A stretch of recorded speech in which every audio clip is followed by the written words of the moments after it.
I si són de la comarca de la Safor, de segur que coneixen algun problemes per dur xancles o caminar de talons. Una curiositat que ja té nom, es tracta d'una mutació genètica que han descobert investigadors de l'Hospital La Fe de València.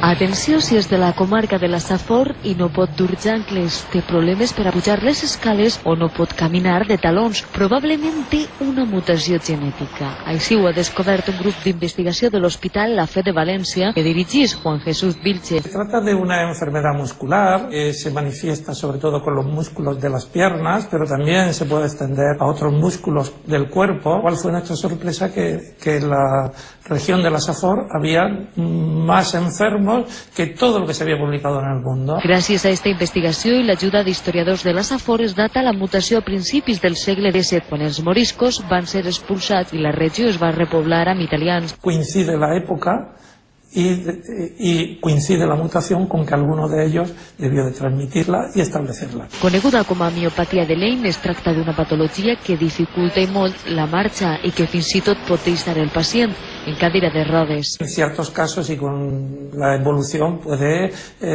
haber ya pérdida de movilidad mucho más grave. Acudir al metge apenas notar-se els símptomes és clau per a frenar esta molesta mutació.